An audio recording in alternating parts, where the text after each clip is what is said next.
ඔබගේ කරුණාව ගැන අපි ඔබට ගුණවන්ත වන්නෙමු.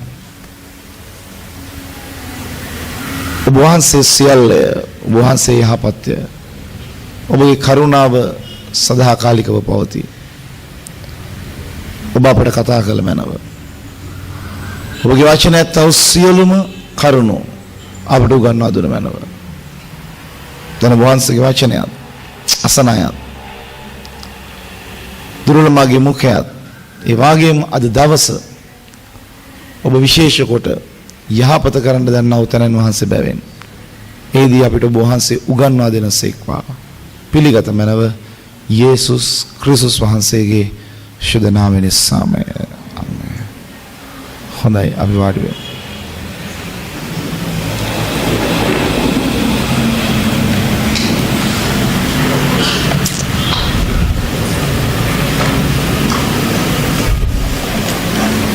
නැවතත් දෙවියන් වහන්සේ අපිට යහපත් දවසක් දී තිබෙනවා. ඒ වගේම උන්වහන්සේගේ කරුණාව අලුත් වී තිබෙනවා. අපට අපේ ජීවිතයේ යමක් නිවැරදිව කරන්නට උවමනා නම් අපි විසින් කළ යුතු විශේෂතම දේ තමයි නිවැරදි ආරම්භයක් ගැනීම. අපිට යමක් නිවැරදිව කරන්නට උවමනා නම් අප විසින් කළ යුතු දේ තමයි නිවැරදි ආරම්භයක් අප විසින් ගැනීම. නැතිනම් අපි වැරදි ආරම්භයක් ගෙන කවමදාවත් නිවැරදි ජයග්‍රහණයක් අපිට බලාපොරොත්තු වෙන්න බෑ. එම නිසා අපි එකිනෙක කෙනා අපේ ජීවිතයට සෑම වෙලාවකදීම කතා කරගත යුතුයි. මා කරන්ට යන වැඩය, මා තබන්ට යන පියවර, ඒ වගේම මාගේ කැඳවීම මා පාවිච්චි කරන්නේ දෙවියන් වහන්සේ ඉදිරිපිට නිවැරදි ආරම්භයකින්ද. නිවැරදි මම නැවත කියනවා ඊයේ දවසේ අපි කතා කළා වගේ ආලේපය ගැන සානික් කාරණා ගැන ස්වාමින් වහන්සේට පුළුවන් ශනිකව කෙනෙක්ව ආලේප කරන්නට. අපේ පුරප්පාඩු, අපේ හිස්තැන් දෙවියන් වහන්සේට ශනිකව පුරවන්න පුළුවන්. එම නිසා අපි නැත්නම් මේක වෙන්නේ නැහැ. ඒ වගේම මට තිබෙන හැකියාව තව කෙනෙකුට නැහැ. වෙනි දේවල් වලින් දේව සේවයේ කවමදාක්වත් තක්සේරු කරන්න බෑ. ඒ ගැන සිතන්නත් බෑ. ඒක නිෂ්ඵලයි. එම නිසා නිර්හාන්කාරව යටහත්ව අපි විසින් කළ යුතු දේ තමයි දෙවියන් වහන්සේට අපි මුළුමුලින්ම අපේ ජීවිතවලට නිවැරදි ආරම්භයක් ලබා ගැනීමට අපි හිස් වී උන්වහන්සේට ඉඩ ප්‍රස්තාව ලබා දීම. ස්වාමීන් වහන්සේගේ කරුණාව මැද්දේ මේ උදෑසන මා ඔබ සමග කතා කරන්නට යන්නේ දෙවියන් වහන්සේගේ සේවය කරන කල්ලි අප තුල අපිට නොතේරීම සේවයට පහර වදින එක්දයක් තමයි අපි තුල ඇති කරන්නා වූ ගෞරවය සෙවීමේ මානසිකත්වය. ගෞරවය සෙවීමේ මානසිකත්වය. ඒකට හේතු කීපයක් තිබෙනවා. එක තමයි අපි අන් අයට මිනිස්සු ගරු කරන දේවල් දැකලා අපිට සිතන්න හිතෙනවා මටත් ඒ වගේ තිබුණා නම්.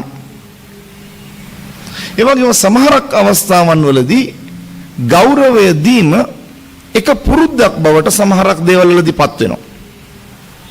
ඒව දුටුවාම අපේ තියෙන අඥානකම තමයි අපි බයිබලයේ අපි තුල අපේ කැඳවීමට වඩා අපි දැකලා තිබෙන දේවල්, මිනිසු කරන දේවල් අපි ඒවා අපේ ජීවිතයට ඇතුල් කරගන්න හදනවා. එවිට අපේ සේවය දෙවියන් වහන්සේගේ ඇස් ඉදිරිපිට නපුරුව තිබෙන ක්‍රියාවක් හැටියට පෙනුනහම අපේ සේවය නැවත අසාර්ථකයි. නැවත අසාර්ථකයි. එම නිසා කිසිදු කෙනෙක් තමාගේ ජීවිතේ තමාගේ සේවයේදී බයිබලය තුල තිබෙනා වූ සැබෑ ක්‍රිස්තියානි සේවා ස්වභාවය හා සේවා චරිතය හැරෙන විට නායකයෙක්ව හෝ අනුකරණය කරනවට වඩා අනුගමනය කරනවා නම් ඔහු බයිබලීය පදනමින් යන කෙනෙක්ද? මම නැවත කතා කරන්න කැමති මා සභාව තුල සිටින අවස්ථාවේ මම දැකලා තිබෙනවා බොහෝ වෙලාවන් වලට මිනිස් අහුරු වෙනවා යම් වචනයක් කියන්ට මේ පාස්ටර්ගේ ස්වභාව විදියට මම කෙරුවා. ඒ පාස්ටර් කිව්ව නිසා මම කළා. මම ඒ පාස්ටර්ට කියලා මේක කළා. මේ එකක්වත් සාධාරණ උත්තර නෙමෙයි. මම පාස්ටර්ට කිව්වයි කියලා කියද්දි මම කල්පනා කරන්න ඕන මම කිව්ව දේ දේව කැමැත්තද? පාස්ටර් කිව්ව නිසා මම කරයි කියද්දි ඒ මනුස්සයා බලන්න ඕන මේ කිව්වේ දේව කැමැත්තද? මම කියලා කරයි කියලා ඉවරලා මම කරද්දි මම කල්පනා කරන්න ඕන මම කරන්නේ දේව කැමැත්තද? ඒ කරුණු තුන පැහැදිලිව තේරුම් ගත්තේ නැත්නම් ඒ මනුෂ්‍ය උත්සාහ කරනවා යම් කිසි විදියකට තමාගේ ආරම්භය වැරදි විදියට අරගෙන තමා බේරෙන්න නිදහසට කාරණාවක් කියන්නේ. ප්‍රේමවන්තනි මේක තමයි මනුෂ්‍ය වර්ගයාගේ මුල් ආරම්භය. කොහොමද ඒක වෙන්නේ? ඒදන් උයනේ ඒව විසින් වැරදි කළාට පස්සේ ආදම් විසින් වැරදි කළාට පස්සේ දෙවියන් වහන්සේ මාගේ කැමැත්ත නොකළේ ඇයි කියලා අහද්දි ඔවුන් දුන්නේ ඔය උත්තරයමයි. ඔබ මට දුන්න ස්ත්‍රිය මට දුන්නා. මම එම නිසා කෑවා. ඒ වගේම ස්ත්‍රිය කිව්වා සර්පයා මට දුන්නා. එම නිසා මම කෑවා. නිදහසක් තිබුණාද? නැහැ. ඒ නිදහසට සරිලන කරුණු මොන ආකාරයෙන් ඉදිරිපත් කළත් දෙවියන් වහන්සේගේ විනිශ්චය එලෙසම ආවා. දෙවියන් වහන්සේගේ විනිශ්චය එලෙසම ආවා. සර්පයාට ලැබෙන්න ඕන දඬුවම සර්පයාට ලැබුණා. ඒවට ලැබෙන්න ඕන දඬුවම ඒවට ලැබුණා. ආදම්ට ලැබෙන්න ඕන දඬුවම ආදම්ට ලැබුණා. මේක අපි තේරුම් ගන්න තිබෙන එක දෙයයි.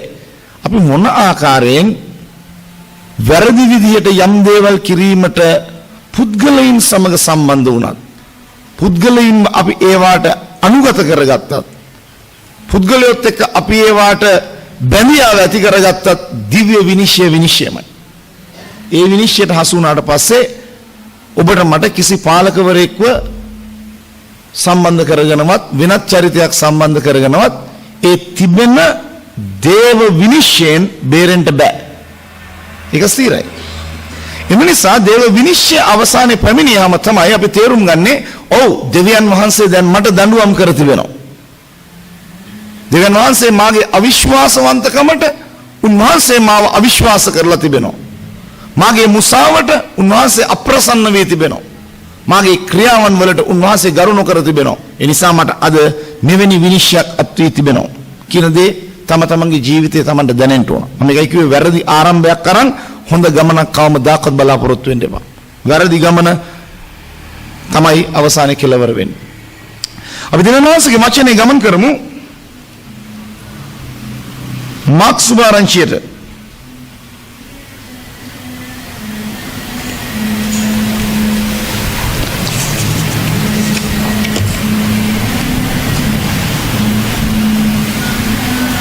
මාක් සුභාරංචියේ 10 වෙනි පරිච්ඡේදයේ 42 සිට 45ට අපි දෙවියන් වහන්සේගේ වචනේ කියමු.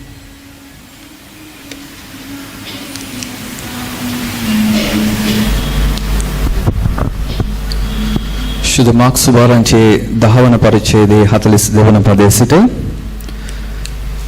යේසුස් වහන්සේ ඔවුන් තමන් ළඟට කැඳවා කියනසේක් අන්‍ය ජාතීන් අතරේ ආණ්ඩුකාරයෝයි සලකුණු ලබන්නන් ඔවුන් කෙරේ අධිපතිකම් කරන බවත් ඔවුන්ගේ උත්තමයන් ඔවුන් කෙරේ බලය පවත්වන බවත් නුඹලා දන්නෝය. නමුත් නුඹලා අතරේ සේ නොවේ.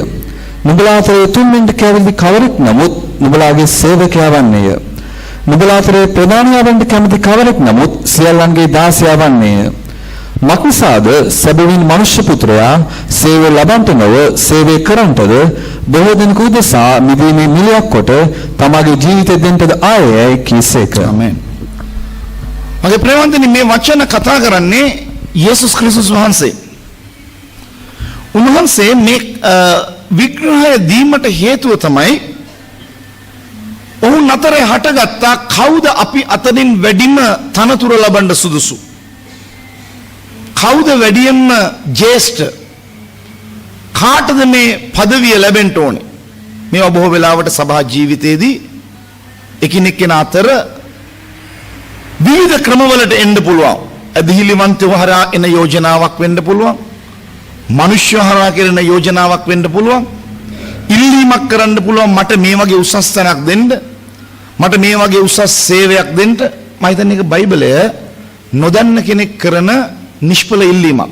අපගේ දේව සේවයේදී අපි කොයිතරම් දුරට උසස් විය යුතුද? උසස් දේ කළ යුතුද? උසස්ව සේවයකට ඇතුල් විය යුතුද කියන එක සභාව නෙමෙයි තීරණය කරන්න ඕනේ. ඒක මාගේ සේවයේ චරිත ලක්ෂණ වලට අනුකූලව දෙවියන් වහන්සේ කරන එක ආශිර්වාදයක්. ක්‍රිස්තුස් වහන්සේගේ ගෝලයෝ 12 දෙනා අතරේ සෙබෙදිගේ භාර්යාව යාකෝබ් සහ යොහන් කියන දෙදෙනාගේ මව ඇවිත් කරපු ඉල්ලීමට පසුව තමයි මේ විග්‍රහය යේසුස් වහන්සේ දෙන්නේ. මොකක්ද කරපු ඉල්ලීම? ඒ ඉල්ලීම තමයි ඔවුන් කතා කළේ මගේ එක පුතේකට පියාණන් ස්වාමීනි ඔබගේ දකුණු පැත්තෙත් අනිත් කෙනාට වම් පැත්තෙත් ඉන්න ඉඩ ප්‍රස්තාව දෙන්න. දේව සේවය සබහැ ලෙස තේරුම් ගත්තු කිසි කෙනෙක් මට සභාව ස්ථානයක් දෙන්නේ නැහැ කියලා ඉවරලා තරඟ කරන්න බෑ. මට සභාව තනතුරක් දෙන්නේ නැහැ කියලා ඉල්ලීමක් කරන්න බෑ. මට සභාව ඉඩ ප්‍රස්තාව දෙන්නේ නැහැ කියලා වාද විවාද කරමින් කෙඳිරීමක් තියෙන්න බෑ. මක්නිසාද ඕනෑම තැනක පහනක් දැල්වා ඒ පහන දැල්වුණු බවට කිසිදු කෙනෙක් විසින් සාක්ෂි දරිය යුතු නැහැ. එහින් නික්මෙන ආලෝකයෙන් මිනිසා ප්‍රයෝජනය ලබනවා. එමෙන්ම පහනේ දීප්තිය මිනිසුන්ට පෙනෙනවා. දැන් මෙවැනි ඉල්ලීම් කරමින් තනතුරු ලුහුබඳින්න වෙන්නේ, ඉඩ ප්‍රස්තාව සොයන්ට වෙන්නේ, ඒ කිරීමට දෙන්නයි කියලා ඉවරලා කතා කරන්න වෙන්නේ. අනේක විවිධ විදියට තමන්ගේ ජීවිතේ තමා සේවක අත්වයයි දාසකමයි තේරුම් නොගත්තාම සේවකයාගේ දාසයාගේ අතර වෙනසක් තිබෙනවා. දාසයෙක් කියන වහලෙක් දාසකම. සේවකයෙක් කියන්නේ යම්කිසි ආකාරයකට දාසකමට මදක් පහතින් ඒ මනුෂ්‍යයට පවරන දේ මෙමස්ථාන කියනවා යේසුස් වහන්සේ මේ විග්‍රහයේදී යේසුස් වහන්සේ ඔවුන් තමන් ළඟට කැඳවා කියනසේක් අන්‍ය ජාතීන් අතරේ ආණ්ඩුකාරයෝ සලකනු ලබන්නන් ඔවුන් කෙරේ අධිපතිකම් කරන බවත් ඔවුන්ගේ උත්තමයන් ඔවුන් කෙරේ බලය පවත්වන බවත් නුඹලා දන්නෝය.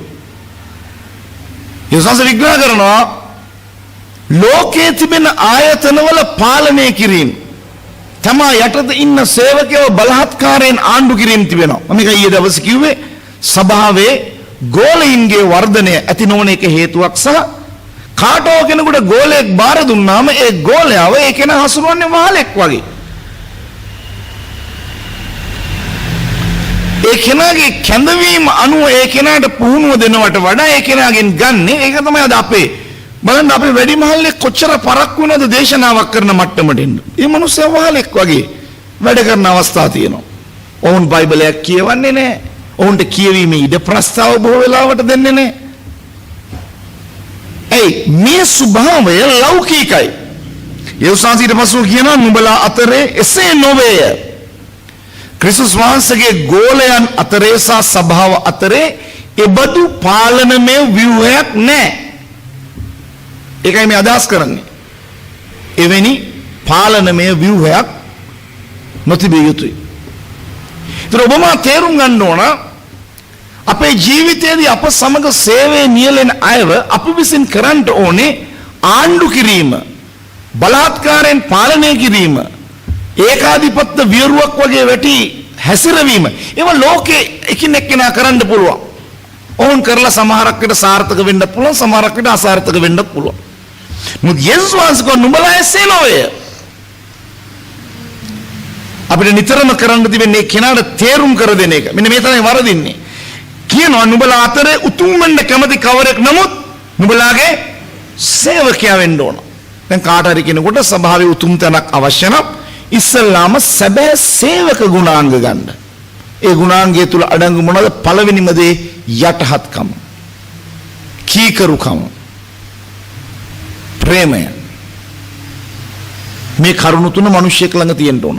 නියෝග වලින් මේක කරන්න ඒත්තු ගන්නන්න ඕන නිතරම. අපිට බලන්න ඕන මිනිස්සෙක් සමග කතා කරද්දී ඔහුගේ අතුලාන්තය කොහොමද?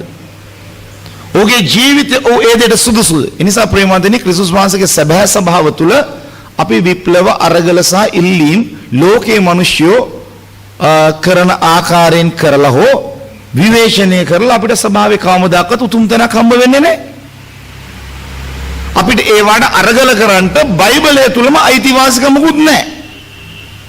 අපි යටහත් සේවකයෙක් වෙන ප්‍රමාණය වැඩි වෙන්න අපි උතුම් කෙනෙක් වෙනවා. ඒක තමයි ක්‍රිස්තියානි ස්වභාවය. අද ස්වභාව බොහෝ වෙලාවට වරද්ද ගන්න යන්නේ එතන. ස්වභාව කියන අපිට ස්වභාව තුල නිසිතන හම්බ වෙන්නේ. නිසිතන ගැන හිතුවොත් එහෙම මානුෂික ස්වභාවයෙන් අපිට ලැබෙන්න ඕන සමහරක් දේවල් අපිට ලැබිලා නැහැ කියලා තමයි හිතන්න තියෙන්නේ. මානුෂික ස්වභාවයෙන් මේ ආශිර්වාදය එහෙනම් අනිවාර්යයෙන්ම මට මෙතන තියෙන්න ඕන. මට මේ ආකාරයෙන් මේ වර ප්‍රසාදය තියෙන්න ඕන. මේ තිබෙන කෙනාගේ ගෞරවය පිටිපස්සේ මම આવොත් ඒ කෙනාගේ ගෞරවය මට වැටෙන්න ඕන. එහෙම වෙන්නේ නැහැ නේ. සේවකෙක් වෙන්න ඕන. ඒ සේවක ස්වභාවය ගන්න තාක්කල් අපේ සේවය සඵල වෙන්නේ නැහැ. ඊළඟ කාරණාව තමයි දුන් ආලේපය අපිට පාවිච්චි කරන්න බැරි වෙනවා. ඒ තිබෙන ලෞකික ගරු බුහුමන් හා තනතුරු සෙවීමේ තෘෂ්ණාව තමා තුළ පිළිසඳ ගත්තාම ඊළඟට යේසුස් වහන්සේ කිව්වා නුඹලා අතරේ ප්‍රධානියා වෙන්න කැමති කවරෙක් නමුත් සියල්ලන්ගේ දාසයා වන්නේ. උත්තමයෙක් වෙන්න කැමතිකමයි ප්‍රධානියෙක් වෙන්න කැමති වෙනසක් තියෙනවා. යම් තැනක උතුම් නායකයෙක් වගේ මම මේ පැත්තට නායකයා. මම මේ විෂයට විශාල නායකයා. ඒක ජේෂ්ඨකමෙන් එන එකක් නෙමෙයි. ගෙත්සමන සභාව ඕනම සභාවක ජේෂ්ඨකමට ගරු කරන්න පුළුවන් ඒ කියන ජේෂ්ඨ ක්‍රිස්තියානි චරිත ස්වභාවය තුල පරිපූර්ණත්වයක් තිබෙනවා නම් දැන් ඕගොල්ලෝ කවුරුත් මේ වැරදි මානසිකත්වය ඇති කරගන්න එපා. දේව සේවය කරද්දී අපි මේ කාලේ ආපු අය සේවෙට අපි මේ ස්වභාවයේ හිටපු අය ඒ නිසා අපිට තමයි වැඩි දැන් ඊළඟට ලැබෙන්න ඕන තැන් තියෙන ඒක ජීවිතේට වෙන්නේ නැහැ. ජීවිතේට වෙන්නේ නැහැ. පර්වතේ බාධාවක් වගේ කවුරු හරි එකේ කරහට හිටන් ඉන්නවනම් ඒ වාට එකඟ නැති සහ බයිබල් පදනමට එකඟ නැති. ඒක කාගෙන් ඉල්ලුවත් කාගෙන් ඉල්ලා ගන්න ගියත් ඒක ලැබෙන්නේ නැහැ. ඒකට හේතුව ඒක දේව ස්වභාව නෙමෙයි එතකොට. ඒක දේව ස්වභාව වෙන්නේ නැහැ. ඒක ඊට පස්සේ යන්නේ වැරදි ඕනම කෙනෙක් විතක වැඩ කරයි. යූදස් වැඩ කෙරුවා යම් ස්ථාවරයක යූදස් සොරකම් කළා ඔක්කොම කළා එල්ලීමල ඒකට වෙන කෙනෙක් පත් කළා. ඒක තමයි ස්වභාවය. ඔබට මට කියන්න බෑ මම මේක කළා මම මේක කළා මම මේක කළා ඒ නිසා මට මෙතන නෑ. ඊළඟ අවස්ථාවේදී ඔබගේ තිබෙනා වූ අවිශ්වාසවන්තකම ඕනම දෙයක් දුටුවොත් අපිට දෙවියන් වහන්සේ අපේ දාසකම දාසය කියන්නේ කවුද? ක්‍රිස්තුස් වහන්සේගේ වහලා. ඉංග්‍රීසි බයිබලයේ මෙතන දාස කියන වචනේ දීලා තියෙන ස්ලේව් කියන වචනේ. ඒතකොට මේ මිනිස්සු වහල්කමින් ඉන්නේ කාටද? ක්‍රිස්තුස් වහන්සේට. ඒ මොකක්ද කියන්නේ? ක්‍රිස්තුස් වහන්සේට සම්පූර්ණම යටත් මිනිහා තමයි අන්තිමේදී සියල්ලන්ගේ ප්‍රධානියා වෙන්නේ. දැන් ඔබට වෙන්නේ මොකක්ද? ඔබ මේ තැනට එන්න උත්සාහ කරනවා වැරදි ලෝකයේ තුල තිබෙන ස්වභාවයෙන්. අද අපිට පේනවා ලෝකයේ තුල විවිධාකාර සංවිධාන ගොඩනගද්දී කණ්ඩායම් ගොඩනගද්දී ඒවට සොයනවා ප්‍රධානීන්ව ජේෂ්ඨත්වයෙන්. දෙවලියවිල්ලේ ජේෂ්ඨත්වයෙන් යම් හේකින් මෝසස්ගේ ගමන තුල ඊළඟ නායකයා හැවුවා නම් අනිවාර්යයෙන්ම අපිට විවාදයක් හටගන්න සිද්ධ වෙනවා කාලෙබ් සහ යෝෂුවා අතර. කාලෙබ් සහ යෝෂුවා අතර විවාදයක් හටගන්න සිද්ධ වෙනවා. මොකද ඒ දෙන්නම එකට ගමන් කරලා එකම පිළිතුර ගෙනාව අය. එහෙනම් ඒ දෙන්නට ඡන්දයක් තියන්න වෙනවා. මොකද දේව කැඳවීම එක නෙවෙයි.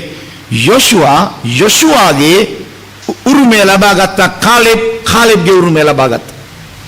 එතකොට යේසුස් වහන්සේ පැහැදිලිවම කිව්වා නමුත් නුඹලා අතරේ එසේ නොවේ. හාලෙලූයා. නුඹලා අතරේ එසේ දැන් මේ බාධාව තමන්ගේ මනස තුල තිබුණොත් තමා මොකද කරන්නේ? මැරෙන්න පණ ඇද හරි තමන්ගේ වගකීම තව කෙනෙකුට දෙන්න කැමති නැහැ. පණ අදිනවා. ඔන්න මෙන්න ඒත් දෙන්න කැමති නැහැ. ඇයි? තමන්ගේ මේ තිබෙනා වූ ලෝකයේ තිබෙනා වූ උතුම්කම සෙවීමේ මානසිකත්වය. ඒකට අපි යේසුස් වහන්සේට කොච්චර විරුද්ධවද අපි හිතන්නේ? යේසුස් වහන්සේ කියලා තියෙන එක දෙයක් සබාව අනුගමනය කරන්නේ ලෝකේ පාලන රටාව. ලෝකයේ තිබෙනා වූ ව්‍යුහය තමයි පාලනය හසුරවන්නේ. දැන් මේ මානසිකත්වය ඇති වුණාම ඔබ දන්නවද වෙන භයානක දේ මොකද්ද කියලා? සමහරක් අය සේවෙදි අධෛර්ය වෙනවා. සේවෙදි කලකිරෙනවා. ඒ අය අනිත් අයත් එක්ක වැඩ කරන්න කැමති නැහැ. ඊළඟ කෙනාට යටහත් වෙන්න කැමති නැහැ. ඊට පස්සේ ඒ අයත් එක්ක දෙන එක්සිට් මේ ඔක්කොම යක්ෂයා අපූර්වට අධික පහර දීමක් කරන. ඇයි? යක්ෂයාට උවමනාව තිබෙන්නේ කෙසේ හෝ විනාශයක් කිරීම මිස ඒක නා විනාශ කරන ක්‍රමවේද සෙවීම නෙමෙයි. මේ යටහත්කම නැතිකම. ඒකට ප්‍රේමවන්තනි මේ ස්වභාවය දෙවියන් වහන්සේගෙන් නෙමෙයි. මම අපිට දැන් කතා කරන්න යනවා යේසුස් වහන්සේගේ චරිත ගුණාංග කීපයක්. ඊට පස්සේ මම කතා කරන්න යනවා ලුසිෆර්ගේ චරිත ගුණාංග කීපයක්. දැන් යේසුස් ක්‍රිස්තුස් වහන්සේ ප්‍රේමයයි. ලුසිෆර් ප්‍රේම කිරීමට කැමති නැහැ. ලුසිෆර් කැමති පලිගන්න. යක්ෂයා ප්‍රේම කරලා තියෙනවා කාටවත්? නෑ. උගේ ස්වභාවය පලිගැනීම. යේසුස් වහන්සේ ආලෝකයයි. යක්ෂයා අන්ධකාරයයි. යේසුස් වහන්සේ ජීවනයයි. යක්ෂයා මරණයයි. යේසුස් වහන්සේ අන් අයට දීමට කැමති වුණා උන්වහන්සේගේ ආශිර්වාදය. යක්ෂයා ඌ සතු කරගන්න කැමති වුණා. එතකොට අපිට බොහොම පැහැදිලිව පෙනෙනවා කිතුණු සේවකයා යනු ක්‍රිස්තුස් වහන්සේගේ චරිතය මිස ලුසිෆර්ගේ චරිතයේ තිබෙන ලක්ෂණ ඇතිව හැසිරෙන කෙනෙක් නෙමෙයි. ඒ නිසා ප්‍රේමවන්තනි මම විශ්වාස කරනවා සමහරක් අය Tamanගේ ජීවිතයට තීන්දුව අන් කෙනෙක් ගැනීමට කලින් තමා විසින් ගත යුතුව තිබෙනවා. තමා විසින් සිය කැමැත්තෙන් ක්‍රිස්තුස් වහන්සේගේ රාජ්‍ය උන්නතිය ගැන හිතලා තමා විසින් ඒ තීරණ තීන්දුව අරගෙන තමා විසින් නිර්ලෝභීව දෙවියන් වහන්සේ ඉදිරිපිට මම නිදොස් විය යුතුයි කියන තැනට තමාගේ යටහත්කම ඇති කර ගන්න ඕන. නැතිනම් දේව රාජ්‍ය වර්ධනය වෙන්නේ නැහැ.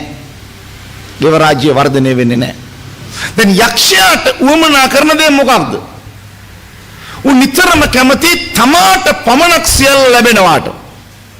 යේසුස් වහන්සේ කැමැත්ත මොකද්ද? පිය වූ දෙවියන් වහන්සේට ගෞරවය ලැබෙනවාට. තේරුණාද? පිය වූ දෙවියන් වහන්සේට ගෞරවය ලැබෙනවාටයි යේසුස් වහන්සේගේ කැමැත්ත. යක්ෂයාගේ කැමැත්ත උඩ සියලු ගෞරවය ලැබෙනවාට. අපි දෙවියන් වහන්සේගේ වචනේ බලමු යෙසායා අනාගත වක්තෘතුමාගේ පොතේ වචන කීපයක්. දැන් මෙවැනි ස්වභාවය ඔබ තුල තිබෙනවා නම් ඒ තැන ක්‍රිස්තුස් වහන්සේගේ සැබෑ සේවකයෙක් නැහැ. ක්‍රිස්තුස් වහන්සේගේ සැබෑ සේවකයෙක් නැහැ. එතකොට ක්‍රිස්තුස් වහන්සේගේ සේවකයෙක් නැති තැන ඊළඟට නැත්තේ කවුද? ක්‍රිස්තුස් වහන්සේගේ සේවකයෙක් නැති තැන ඊළඟට නැත්තේ කවුද? ශුද්ධාත්මයන් වහන්සේ. ශුද්ධාත්මයන් වහන්සේ.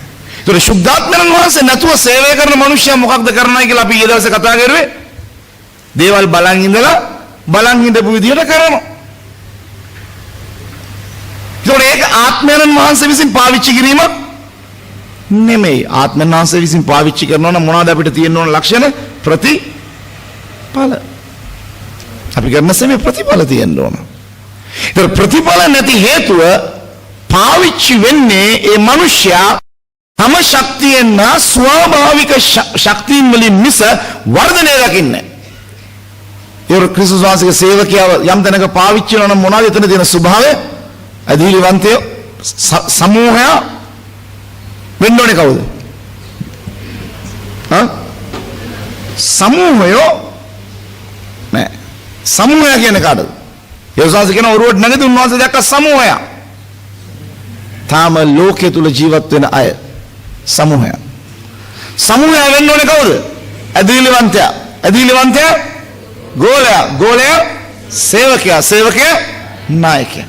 ඒතකොට ඒ ක්‍රියාවලිය Tamanගේ සේවය වෙන්නේ නැතුව හැමදාම අපි එකම දේ කරමින් සිටිනවා නම් ඒ මනුෂ්‍ය ශුද්ධාත්මයන් වහන්සේ පාවිච්චි කරන්නේ නැහැ. ශුද්ධාත්මයන් වහන්සේ පාවිච්චි කරන්නේ ක්‍රිස්තුස් වහන්සේගේ නියෝගය සම්පූර්ණ කරන්නට. අපේ කැමැත්ත ප්‍රකාරයට නෙමෙයි. ක්‍රිස්තුස් වහන්සේගේ නියෝගය මොකක්ද? නුඹලා සියලු ජාතීන් ගෝලයෙන් කරපල්ලා. ඒකට ඒක කරන්න බෑ. ඒක කරන්න ප්‍රථමයෙන්ම සේවකයා සබෑ ලෙසම සියල්ලන් ඉදිරිපිට සේවකයාද දාසයාද මෙන් සිටිය යුතුයි. දේව ගති කියන කැලල අයින් කළා ඔක්කොම දාසයෝ කියලා දැම්මනම් කොච්චර හොඳද? අහන්න කැමති වෙයිද? ගරු දාසයා.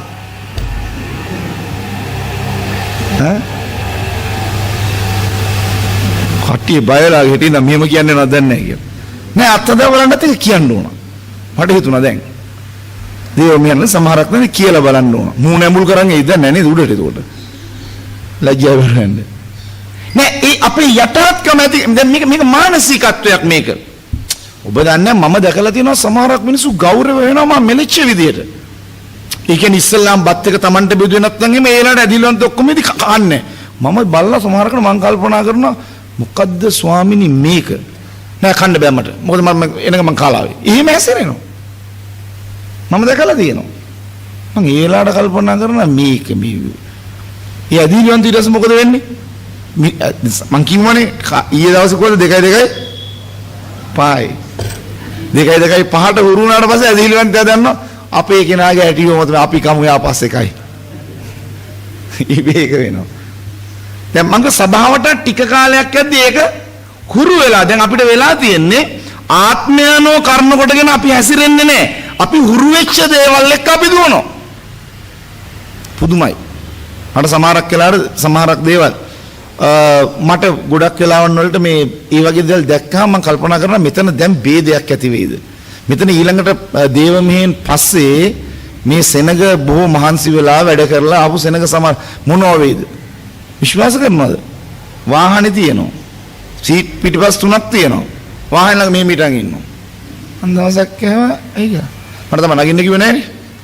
මම කල්පනා කරුවා ඊළඟ පාර පොඩි මේ ඉන්විටේෂන් එකක් අරන් යන්න ඕන. ඊළිවරලා මෙන්න මේක අතර ගන්න කියවන්න නගින්න කියන්නේ. ඒ තරම් දුර්වල අඩු මානසිකත්වය. ප්‍රේමන්තනි මේවා සුද්ධාත්මයන් වහන්සේට බාධා. මම මේ හාසයෙන් කියවාට මේවා සරලව ගන්න එපා. මේවා තමයි අපේ ජීවිතයේ තිබෙන ගෞරවය කෙලසන ඒ වගේම සුද්ධාත්මයන් වහන්සේට අප්‍රසන්න චරිත ගුණාංග මේවා තිබෙන කල්ලි අපිව දෙවියන් වහන්සේ පාවිච්චි කරන්නේ නැහැ. සිත නිතරම වතෙන් පේනවා. ඒ නිසා අපි ප්‍රවේශම් වෙන්න ඕන. මේ බලන්න මේ ස්වාමීන් වහන්සේගේ වචනේ මේ කොටස් කියවද්දී මෙවැනි ලාබාල බොළඳ විදියට යක්ෂයාට ඔබව හසු කරගන්නට ඒ ඉඩ ප්‍රස්තාව මවන්න දෙපා. එමු වුණාම එතන ක්‍රිස්තියානි සේවකයාගේ යේසුස් වහන්සේ ප්‍රාර්ථනා කරපු චරිතය නෑ. යේසුස් වහන්සේ මොකද්ද කිව්වේ? නුඹලා එසේ නොවේ. ඒ වචනේ හොඳට මතක නුඹලා එසේ නොවේ. ඒ වචනේ ජීවිතේ මතක තියාගන්න. මරණයෙන් පස්සෙත් ඒ දන්නද ඒ ගියාට පස්සේ නැත්තම් දේවදූතින් කරදර කරයි. නුඹලා එසේ නොවේ. ඉතින් දේව රාජ්‍යයේ මිනිස්යාගේ උතුම් ස්ථානය ලැබෙන්නේ සේවකෙක් දාසයෙක් වෙන මට්ටමට මිසක් ඇඳුම් කමටවත් ජේෂ්ඨ කමටවත් ලෙන්ගතු කමටවත් ඥාති කමටවත් මිත්‍ර කමටවත් නෙමෙයි. මිනිස්සු කොච්චර කියනවාද? කොච්චර ළඟින් හිටියත් අපිට දෙන්නේ නැහැ නේ තැනක්. එහෙම දෙන්න පුළුවන්. දේව සභාව. තමන්ගේ කැඳවීම හැටියට තමන්ට හම්බ වෙයි. තමන්ගේ කැඳවීම හැටියට තමන්ට හම්බ වෙයි. එච්චරයි. මම කාට හරි කෙනෙකුට ළඟින් හිටියයි කියලා ඉවරලා මට අර ගහලා දෙයිද කවුරු හරි മന്ത്രി දූරයක්. පිස්සෙද්ද කියලා මගේ නෑ. කවුරු හරි බිස්නස් කාර්යයක් ළඟින් ආශ්‍රය කරලා අඬ ගාලා මට දෙයිද මේ බිස්නස් එක මෙතනින් හැර කරා යන්නේ කියලා. ඊයේ මේ මගේ බිස්නස් එක වටලා දැයි මේ මිනිහා කියලා. ඒ වගේ තමයි දේව සේවයේදීත් ඔබ එවැනි දුර්වල මානසිකත්වයකින් සේවය තුල කිසිම දේව දාසයෙක් වැසුරු කරන්න එපා. කිසිම නායකයෙක් එක්ක සමීප සම්බන්ධතාවයක් තියාගන්න ඕනේ මනුස්සකමට හා සහෝදරකමට මිස ඒ කෙනාගේ හේවණල්ලෙන් මම ප්‍රතිලාභ ලබන්න නෙමෙයි. මම නිතරම කවුරු හෝ උතුම් දේවදාසයෙක් ඇසුරු කරනවා නම් මම ඕගේ තනතුර මම බලාපොරොත්තු වෙන්නේ මම පිස්සෙක් වෙන්න ඕන. ඔහුට දෙන ගෞරවය මට බලාපොරොත්තු වෙන්න පුළුවන්. ඒක කවදාවත් හම්බ වෙන්නේ නැහැ. අපිට හොන්ගෙන ඉගෙන ගන්න දේවල් තිබෙන්නේ. ඉගෙන ගන්න දේවල් තිබෙන්නේ. ඒතකොට මේ දුර්වල මානසික අත්වය මිනිසුන් තුල හටගත්තාම ඒ මිනිස්සෝ ගෞරවය හොයනවා දේව සේවයේදී. ඒකවල මොකද වෙන්නේ? Tamanට සිද්ධ වෙන කාරණා කීපයක් තිබුණා. දැන් මම ඔබට ඒ කාරණා කීපය ගන්න යන්නේ. ගෞරවය සෙවීමේ මානසිකත්වය සේවකත්වය හා දාසකම අමතක කරලා කරන්න ගත්තාම ඒ මිනිස්යාගේ පළවෙනිම චරිත ගුණාංගය මොකක්ද? අකීකරුකම් පටන් ගන්නවා. දැන් ලුසිෆර්ගේ චරිත ස්වභාවය මොකක්ද ලුසිෆර් ස්වර්ගයේ කළේ? ලුසිෆර් ස්වර්ගයේ පළවෙනි කළ දේ තමයි දෙවියන් වහන්සේගේ නියෝග වලට අකීකරුව. මොකද වචනේ දෙවියන් වහන්සේගේ නියෝග වලට අකීකරුව උන්වහන්සේගේ ගෞරවය උන්වහන්සේට නොදී කැරලිකාරකම පටන්ගෙන ස්වර්ගයේ විරෝධීව හැසිරෙන්න ගත්තා. දැන් ඔබ ඇතුළත සමහරක් විට මේ වගේ දේවල් දැනනවා. දේව මේකට ආපුවාම අපි ඒකට එකඟ වෙන්නේ නැහැ. අපි ඒකට ගරු කරන්නේ නැහැ. අපි ඒකට යටහත් නැහැ.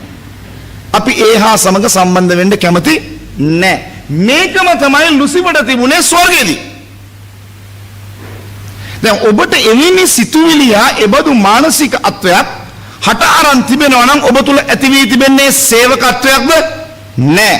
අපි කවුද? අපි දේව සේවකයෝ මිසක් දේව ස්වාමියෝ නෙවෙයි. උත්තමයෙක් වෙන්න හෝ නායකයෙක් වෙන්න අධිපතියෙක් වෙන්න ඔබට උවමනා නම් සේවකයෙක් වෙන්න. ඒකයි යේසුස් වහන්සේගේ ප්‍රාර්ථනාව. දැන් ඔබ මෙවැනි මානසිකත්වයක ඉඳලා දිනපතා ඔබ තුල හටගන්න පසුබට වීම සමද ඊළඟට සිද්ධ වෙන්නේ මොකද? අපි ඊයේ දවසේ කතා කරපු ආලේපයට දැන් ලුසිෆර්ට ආලේපයක් තිබුණාද නැද්ද? තිබුණා. ලුසිෆර්ගේ ආලේපය වැටෙන්නේ වෛශ්‍යකමක් නිසාද? නෑ. බේබදුකමක් නිසාද? නෑ. සේවක අත්වය ලුසිෆර්ට අමතක වෙච්ච නිසා. ස්වාමීන් වහන්සේගේ දූතයව නැවුවේ මොකටද? ස්වාමීන් වහන්සේට සේවය කරන්නට. එතකොට සේවක අත්වය අමතක වී ඔහුට ඇති වුණා අකීකරුකම, ඔහුට ඇති වුණා තමන්ට ගෞරවය සෙවීම, ඔහුට ඇති වුණා දෙවියන් වහන්සේ සමග සිටිය අන් අයව කැරල්ලකට සම්බන්ධ කර ගැනීම අවසානයේ නැතුව ගියේ මොකක්ද? ආලේපය. ආලේපය නැති වෙන හේතු පේනවා. ඊට පස්සේ මොකක්ද වෙන්නේ? බයිබලයේ කියනවා යක්ෂයා කෙලවුණු දෙයක් මෙන් මාළුනේ වැටුණා. එසකියල් පොතේ කියනවා කොච්චර ඉක්මනට වැටුණාද යකා? විදුලිය වගේ. එහෙනම් විදුලිය වගේ කියන එක අදහස් වෙන්නේ මොකද්ද? ශනිකව. ඊයේ හොඳට හිටියා අද වැටලා ගියේ. වැටීම කියන එක පියවරෙන් පියවර නොවුනත් හැබැයි නොමදේම කියන එක පියවරෙන් පියවර වී වැටීම ශනිකව සිද්ධ වෙනවා.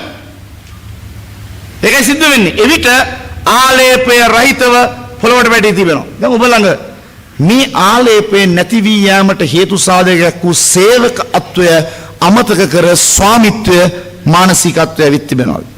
මම ගෞරවනීය තනතුරක් හොයනවා. මම ගෞරවනීය ධූරයක් හොයනවා. මම ඒ නිසා යේසුස් වහන්සේ උන්වහන්සේගේ ගෝලිය 12 දෙනා අතර ඉක්මනට කියලා දුන්නා. ලෝකයේ මිනිස්සුයි හොයන්නේ ස්ථාන. ලෝකයේ මිනිස්සු නුඹලා අතරේ උතුම් වෙන්න කැමති කෙනා ඉක්මනටම සේවකයා වෙන්න. ප්‍රධානියා වෙන්න කවුරු හරි කැමති නම් මේ අතරේ ඉක්මනට මේ කෙනා දාසයා වෙන්න. දාසයා කියන්නේ වහලා. ඒ තරමටම සේවකයටත් වඩා ගැඹුරු විදියට Tamanගේ දාසකමෙන් සේවය කරන කෙනෙක් වෙන්න ඕන ප්‍රධානියා වෙන්න කැමති නම්. එහෙනම් යම් දේවල් වලට ඔබ ප්‍රධානියා වෙන්න කැමති නම් දැනුම නෙමෙයි වැදගත් වෙන්නේ දාසකම. දාසය යනු ක්‍රිස්තුස් වහන්සේගේ වහලා. දැන් බලන්න ඔබ සභාව තුල ගාටන්නේ සමහරක් මේ ඒ ආධිපත්වයට එන්න, ඒ අභිෂේකයට එන්න ඔබගේ ජීවිතයේ තියෙන්න ඕන ඒ දාසකම ජීවිතයට ගෙන ඒ විදිහට වැඩ කිරීම. නැත්නම් අපිට එන මානසිකත්වයක් අපි යනවා මේ පාස්ටර්ත් එක්ක ඒකින්ද අපි ඉන්න නෑ මොන පිසුද. එහෙම වෙන්නේ නෑ. ඔබ දන්නේ නෑ ඔබ වැටෙනකම්. යන වාහනෙන් වැටෙනකම් දන්නෙත් නෑ, ඇදහිල්ලෙන් වැටෙනකම් දන්නෙත් නෑ. ඒක හිතාගෙන මිනිස්සු යනවා. ඒක නිෂ්ඵලයි. දැන් කොච්චර ඉන්නවද තමන්ගේ හයියට පාලකරුම ළඟ තියාගෙන ඉවරලා ඉන ඛණ්ඩ බොණ්ඩ අරන් දෙන එක වෙනම දෙයක්. ඒක මේ ශරීරයටනේ. මේක ආත්මික ක්‍රියාවලියක් මේක. ඒකට අපි තේරුම් ගත යුතුයි මේ ක්‍රිස්තුස් වහන්සේ කිව්ව වචනෙන් බලලා එසේ නොවේ. දැන් ඊළඟ දේ තමයි 53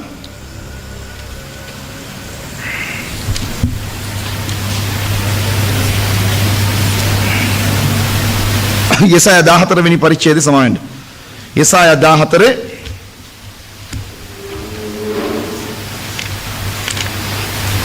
අපි කියමු 14 එකේ ඉඳලා දෙකටත් ඊට පස්සේ මෙම ස්ථානයේ තිබෙන්නේ බබිලෝනිය විනාශය ගැන ඒ වගේම ඊශ්‍රායල් මිදීම ගැන මෙතනට එනවා ලුසිෆර්ගේ වැටීම සහ ලුසිෆර්ගේ සිතුවිලි අනාගත වක්තෘ යෙසායා තමගේ ආත්මෙන් දකින ආකාරය. දැන් ලුසිෆර්ට තිබුණු මානසික අත්‍යවශ්‍ය සිත තමයි විමර්ශනය ලියවෙන්නේ. එතකොට දේව දාසයාගේ සිත කාගේ සිතද? ඇහුන්නේ? අයියෝ ඇහුන්නේ. තාමත් ඇහුන්නේ. ක්‍රිස්තුස් වහන්සේ තුල තිබුණා වූ සිතම එතකොට ලුසිෆර්ගේ සිත ආවොත් ඔබට ඇති වෙන ස්වභාවය දැන් මෙතන තියෙනවා. එහෙම තිබුණොත් එහෙම මොකද්ද? කාගේ දාසයද?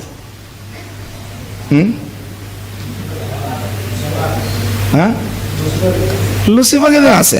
තවත් සරල කරුවොත් යකාගේ දාසය. යක්ෂ දාසය. ඒ වගේ විග්‍රහයෙන් දෙන්න වෙන්නේ. තේරුණාද? ඒක මෙවැනි තත්වයකට වැටි අපිට පුළුවන් ද සුද්ධාත්මයන් වහන්සේගේ ආලේපෙත් එක්ක වැඩ කරන්න බෑ. දැන් බොහෝ අයට වෙලා තියෙන ආලේපේ ගිලීලා ගිහලා. ආලේපේ ගිහිල්ලා ගියාම ඊය දවසේ අපි ඉගෙන ගත්ත මොනවද? දැන් නැතුව යන්නේ. ප්‍රඥාව නැහැ, දැනුම නැහැ, තේරුම නැහැ. ඒක වෙලා තියෙන්නේ කාටද? මේ ඔක්කොම දැනුම ප්‍රඥාව ඔක්කොම ගබඩා වෙන්නේ කොහෙද? දැන් ඒක පොඩි වෙලා තියෙන්නේ කාගේද? ඔළුව පොඩි උනේ කාගේද? යක්ෂයාගේ. උග දැන් ශක්තිය දෙන්නේ කොහෙද? වලිගය කියන්නේ බයිබලයේ මොකටද? බොරුව. බොරුම තමයි කියන්නේ. තේරුණාද? දැන් තේරුණාද? බොරු කිය ජීවිතේ සේවය කරන හේතුව වෙලා තිබෙන්නේ සුද්ධාත්මයන් වහන්සේගේ ආලේපේ නැතිව හිස පොඩි වෙච්ච ලුසිෆර්ගේ ස්වභාවය ගත්තු නිසා කට ඇරියොත් බොරු. ඒ බොරු තේරුම් ගන්න මං හිතන්නේ මේ ඩික්ෂනරි නෑ. දැන් ඊට පස්සේ ටික දවසක් ඇද්දි බොරු කියන එක ස්වාභාවික දෙයක් වෙනවා. මිනිහම බොරු කියනවා, මිනිහට ඇත්ත හොයන්නත් බෑ, බොරු හොයන්නත් බෑ. බොරු සාමාන්‍ය දෙයක් වෙලා තියෙනවා. නිකන් සිංහල කතා කරනවා. තේනවා යක්ෂය අල්ලපුවම සිද්ධ වෙන දේ. ඒ නිසා යක්කු අනුන් ගලවන්න කලින් අපිට එලව ගන්න යක්කු ගොඩක් ඉන්නවා අපි තුල. මේක තමයි ගොඩක් අයට සිද්ධ වෙන්නේ. එතකොට මේ ස්වභාවය සුද්ධාත්මයන් වහන්සේ විශ්වාසවන්තයි. උන්වහන්සේ බොරු කියන්නේ නැහැ. මක් නිසාද? උන්වහන්සේගේ තිබෙන්නේ දෙවියන් වහන්සේගේ ස්වභාවය. දෙවියන් වහන්සේ බොරු කියන දෙවි කෙනෙක්ද නොකියන දෙවි කෙනෙක්ද? නොකියන දෙවි කෙනෙක්. ඒකට සුද්ධාත්මයන් වහන්සේ කාගේ ආත්මයද? දෙවියන් වහන්සේගේ ආත්මය. ලුසිෆර්ගේ ආත්මය කාගේ ආත්මයද? ලුසිෆර්ගේ ආත්මය. ඒතකොට යක්ෂයා ආරම්භයේ පටන්ම බොරු කාර්යය. පේනවද? බොරු කියනවා දිවට එන හේතුව. ඒ නිසා ඔබගේ දාසකම තුල ඔබගේ මේ පවිත්‍රත්වය ඉතා වැදගත්. නැත්නම් ආලේපේ නරක වෙනවා. එහෙම නිතර නිතර දිවට බොරු කියන ගතිය එනවද? ඔන්න අද චෙක් කරගන්න තියෙන්නේ. තමන්ගේ ජීවිතේ. ඇයි මට මෙහෙම වෙන්නේ? මම මාව හසුවන්නේ සුද්ධාත්මයන් වහන්සේ නෙමෙයිද? මේක හිතන්න. බලමු ස්වාමීන් වහන්සේගේ වචනේ 14:1-2 බොරු කිව්වේ නැත්තේ කවුද කියලා අත උස්සන්න කියන්න බෑ. ඔක්කොම බොරු කියලා තියෙනවා. ලොකුම බොරු කියපු අය අත උස්සන්නයි කොහොමද? දැන් ඊයේ දවසේ මෙතන ඉන්න බොරුවක් කිව්වා. දේවදාසෙක්. මම ඉතින් හිතුවා ඊයේ දවසේ කෙලින්ම හෙට තියෙනවා විශේෂ වැඩක්. හෙටත් එක්කම සියල්ල අහෝසි කරනවා කියලා. මගේ කම් දෙපැත්තම විදලා තියෙන ඉඳලා මම යන්න දීලා වෙලාව දීලා හොරෙන් බැලුවේ. තමන්ගේ ගෙදර තියෙන වැඩේ මට ඇත්ත කියලා ගියා නම් මම දෙනවා. මටත් ආත්ම විමසන්න පුළුවන් නේ. බොරු කිව්වා. කිව්වද නැද්ද? අහිංසකව බලන ඉඳ මම ඉතින් නම කියන්නේ. නැත්තම් හෙට ඒ වැඩෙත් එක්කම කෙලින්ම ඒ කෙනාව වෙන තැනකට අන්තරස් දානකට බොරු කිවීමේ දඬුවම කියලා. මෙච්චර දේවාභිමුඛයක බොරු කියලා කියන්නේ. මම උඩ ගිහිල්ලා තනියම උඩ යනවා මට ඒක කල්පනා කරලා. මෙතන ඉන්න ඒ දේවදාස මටක් ගාලා ආත්මෙට දාලා විමසුවා. යන්න ඇරලා. මට තේරුණා ඕක ඇත්ත කියන්න තිබුණා. මට ගෙදර වගකීමක් මගේ භාර්යාව බාර දීලා තියෙනවා. මම මේක කරලා ඉතින් ඉවරයිනේ කතන්දරේ. එපයි කියනවාද? ඒ නිසා ආත්මයට බොරු කරන්න පුළුවන්ද බැරිද? බෑ. දීමනා කියන්නේ උඩපැනපැන පාවිච්චි කරන්න ඕනේ නැහැ. ඒවා තියෙන්නේ අපේ ප්‍රයෝජනෙට. අපිව නොරවටන පිණිස. එහෙමද? ඒ නිසා මේ පාඩම් මාලාව තුල යේසුස් වහන්සේගේ නමෙන් අපි සමාව දෙමු නේද? නැත්තම් මම හිතුවා අද උදෙත් ඕක. හව්. බොරු කියන්න එපායි. කාමදායක්ත. ඇත්ත කියන්න. මං හරි කැමති මිනිහෙක් මරුවොත් ඇත්ත කියනවා. බොරු කියලා ඊට පස්සේ කොහොමද මූණ බලන්නේ චි අපිරියයි බෑ සමහරක් අය මෙහෙම දැක්කම අහක බලන්නේ බොරු කියන්නේ යකාට බොරු උගන්වන්න අලුත් ඩික්ෂනරියක් හදන්න ඕන නම් ඔන්න මිනිස්සු මෙහි ඉන්නවා ඌ දන්නේ නැති බොරු දන්න අපේ අය ඔක තමයි තත්ත්වය නේද දැන් හරි කියමු 14 1 14 වන පරිච්ඡේදයේ පළවෙනි පදයේ සිට මක්නිසාද ස්වාමීන් වහන්සේ යාකෝබ්ට අනුකම්පා කොට ඊශ්‍රායල් නැවත තෝරාගෙන ඔවුන්ගේම දේශයේ ඔවුන් පිහිටවනසේක. විදේශීයන් ඔවුන්ට එකතුව යාකෝබ්ගේ වංශයට බැඳෙන්නෝය. ජාතිහු ඔවුන් කැඳවාගෙන ඔවුන්ගේ ස්ථානයට ඔවුන් ගෙනෙන්නෝය. ඊශ්‍රායල් වංශයේද ස්වාමීන් වහන්සේගේ දේශයේදී ඔවුන් දාසයන්ද දාසින්ද කොට උරුම කරගන්නෝය. ඔව් තමුන්ව වහලටගත් අය වහලටගෙන තමන්ගේ පීඩාකාරයන් කෙරෙහි ආණ්ඩු කරන්නෝය. ආමේන්. දැන් මේ සියලු කාරණා කියවා ඇවිත් අවසානයේදී 9 යටතේ කතා කරන 9 10 සිට අපි 15ට වචනේ කියවන්න යනවා මේ කතා කරන්නේ ලුසිෆර් ගැන. හවුනද? මේ කතා කරන්නේ ලුසිෆර් ගැන. මේ ලුසිෆර් ගැන කතා කරන වචනේ මොකක්ද කියන්නේ? 9 වන පදයේ සිට යට තිබෙන පාතාලය නුඹේ ඊමේදී පෙරමගට උන්ට නුඹ නිසා චංචල වේ. එම මලුන් එනම් පොළොවේ සිළු ප්‍රදානින් නුඹ නිසා පුබුදුවයි. ඒ ජාතින්ගේ සිළු රජුන්ද ඔවුන්ගේ සිංහාසනයේ නැගිට්ටුවේය. ඔවුන් සියල්ලෝ නුඹට කතා කොට නුඹත් අප මෙන් බැලහීන වූයේද? නුඹ අපහා සමාන වේද කියනෝය. නුඹේ ඓශ්චර්යයද නුඹේ වීණාවල ශබ්දයද පාතාලයට බසාවේය. නුඹ යට ඇතිරී ඇත්තේ පණුවාය. නුඹ වසාගන්නේ පණුවෝය.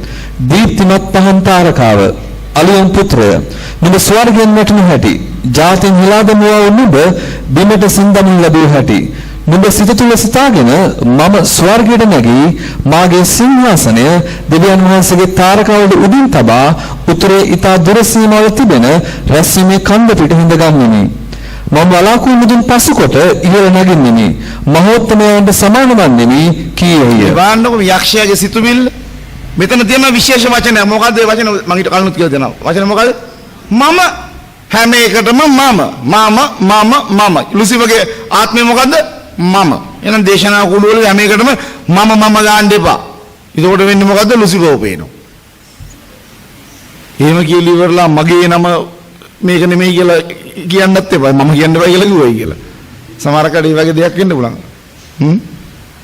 කිය අපිට මූලස්ථානෙන් කියලා දෙනවා මම කියන එක කියන්න බෑ කියලා තියෙනවා. ඒක නිසා තරහ වෙනවා මෙතන කියන මම කියන එක කියන්නේ නැහැ කියයි. ඉච්චරවත් බොළඳව තේරුම් ගන්න බැරි අය කොච්චර ඉන්නවද නේ? කොච්චර අවස්ථා ඒ වගේ තියෙනවා. ඒක අපි ඕනාට වඩා මොන්ටිසෝරි සම.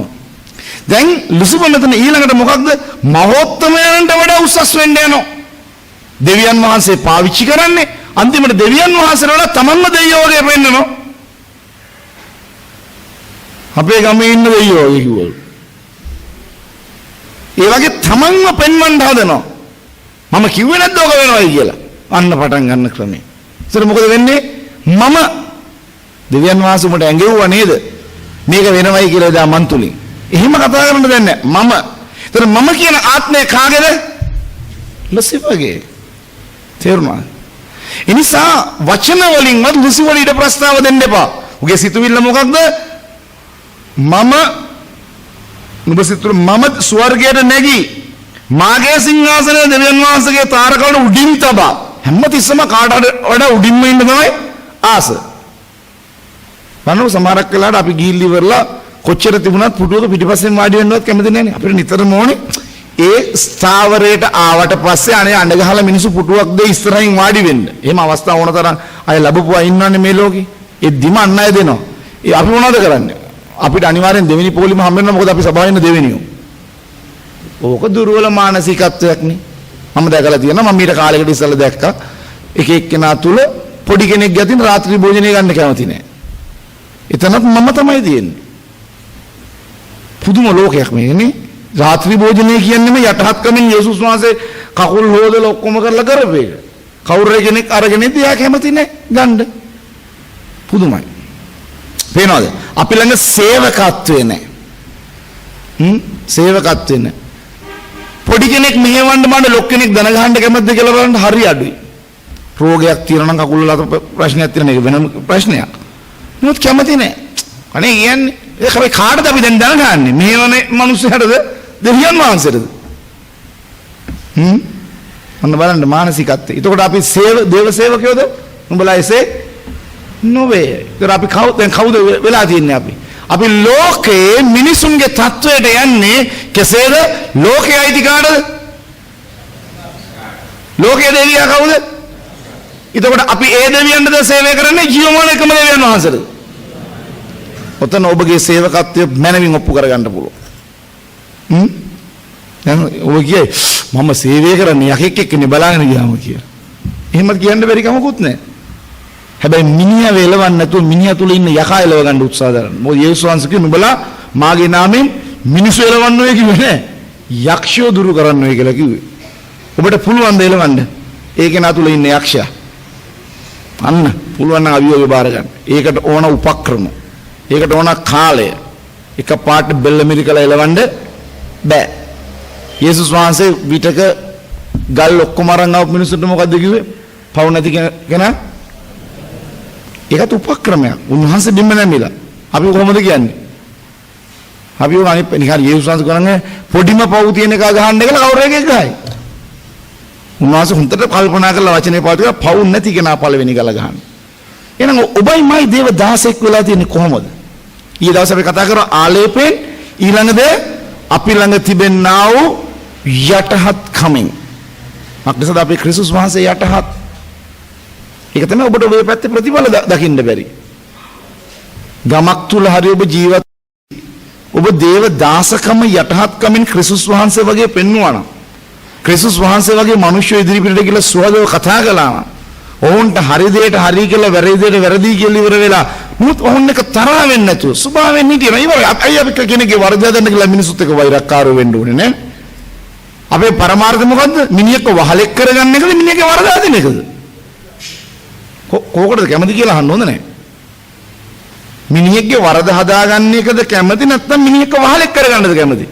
සමහර කයි කැත පුරුද්දක් තියෙනවා. කවුරු හරි කෙනෙක් වරදක් කරපුවාම ඒක ජීවිත කාලෙටම ඒ මනුස්සයව වහලෙක් කරගන්න හේතුවක් කරගන්නවා. ඒක වැරදි. ඒ මනුස්සයා පවෙන් ගැලවුණාට පස්සේ ඒ මනුස්සයා ජීවිතේ වෙනස් වුණාට පස්සේ ඒ මනුස්සයා නැවත හැරිලා ඇවිත් කිව්වොත් මට සමා වෙන්න මගේ ජීවිතේ මම වරදපු ඔබ දන්න බයිබලයේ කියනවා වරදක් පිළි නොගෙන උඩඟුව හැසිරෙන මිනිහෙකුට වඩා වරදක් පිළිගන්නා වූ මිනිහෙක් දෙවියන් වහන්සේ ඉදිරිපිට උතුම් කියලා. ඒතර කවුරු කෙනෙක් තියෙන ලොකුම වැරදි කරලා හැරිලා සභාවට කිව්වොත් මම අද මගේ වරද පිළිගන්නවා මට දෙන්න ඉඩ ප්‍රස්තාව අපි දිය යුතු නැද්ද? ඒක නම හැඩගස්වා දිය යුතුයි. ඒක නම පාවිච්චි කරන්න යන්නේ එතනින් එහාට අපි නෙමෙයි කවුද? දෙවියන් වහන්සේ. එයාගේ ආලේපය අඩු කරලා පාවිච්චි කරනවා ඒක කරන්නේ දෙවියන් වහන්සේ. වැඩි කරලා පාවිච්චි කරනවා නම් ඒක කරන්නේ අපි දැන් සැම්සන්ගේ ජීවිතේ යමක් ඉගෙන ගත්තා. බයිබලයේ කියනවා සැම්සන් ජීවතුන් අතර ඉන්න කාලයට වඩා මරාගෙන මැරිච්ච වෙලාවේ මැරිච්ච සංඛ්‍යාව වැඩි. ඔහුට ඒ වෙලාවේ දුන්න දෙවියන් වහන්සේ අර ඔක්කොටම වඩා ලොකු කුළුණු දෙකක් ඉරටු නමනවා වගේ නමන්න. ඔහු හැරිලා ඔහුගේ යාඥාව එතන ඔබ කියවුවොත් ඔබට හොඳ අවස්ථාවක්. ඇයි? ඔහු යාඥා කරන්නේ අනේ ස්වාමිනී. ඔහු පටන් ගන්න එහෙමයි.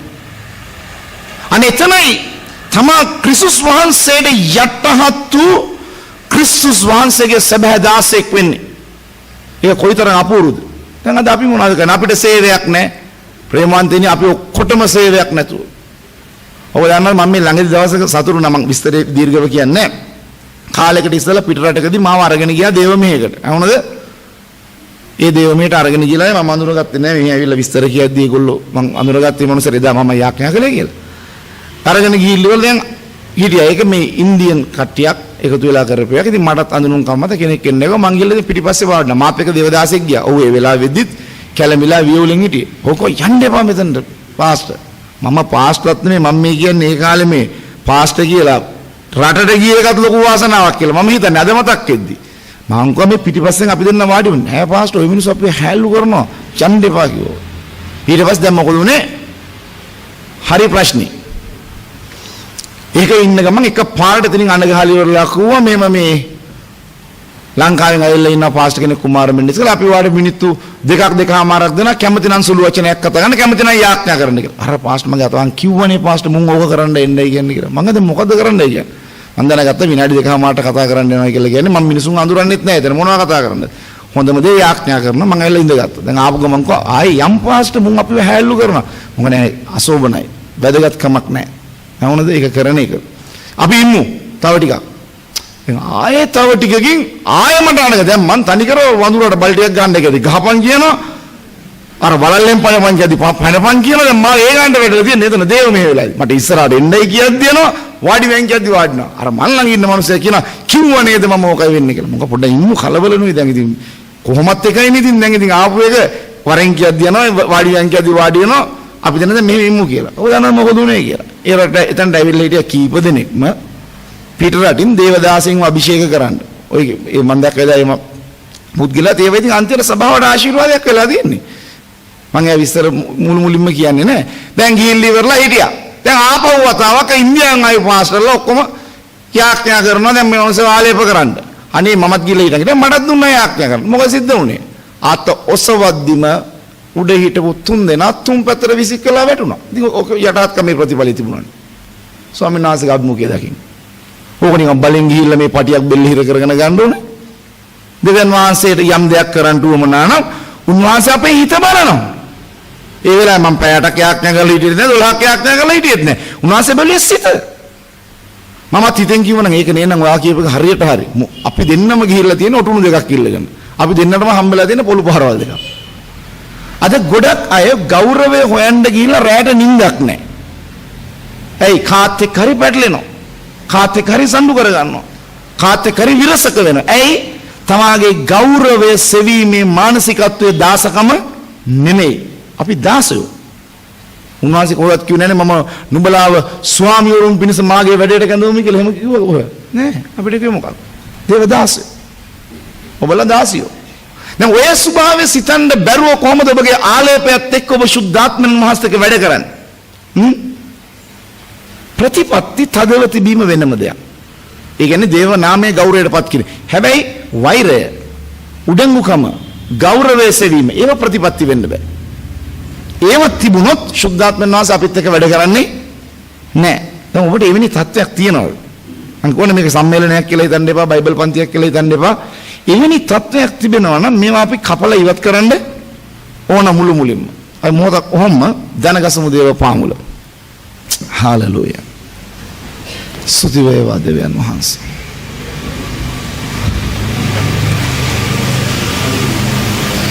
Praise the Lord.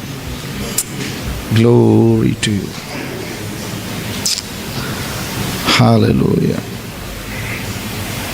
කී දෙනෙක් කැමතිද තමන්ගේ ජීවිතේ නුඹලා එසේ නොවේය. එනම් ස්වාමී මං කෙසේද? ඔබ වහන්සේ කිව් දෙය මා තුළ දැන් කළ මනෝ.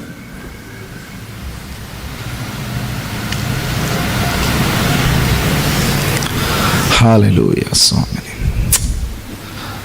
Praise the Lord. ඔබට තනතුරක් දීපු නැති නිසා ඔබ සේවය නොකර හිටියද අවුරුදු ගාණක් කැපවීමෙන් හිතට තට්ටු කරගන්න. අද ඒකේ විපාකයද ඔබ විඳින්නේ?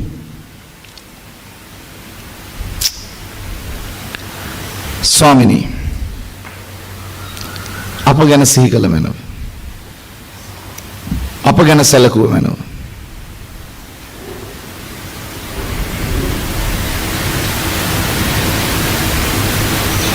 ශුද්ධාත්මයෙන් අපට අත ගැසුව මැනව. අපි තුළට ඔබ පැමිණුණ මැනවි. අපි මුළු මුලින්ම වෙනස් කළ මැනවි. ඔබගේ ශුද්ධාත්මය මා පිට ඔබ එව්ව මැනව. ඔබගේ ආත්මය තුළ තිබෙන්නා වූ ප්‍රබලකම මගේ චරිතය වෙනස් කළ මැනව.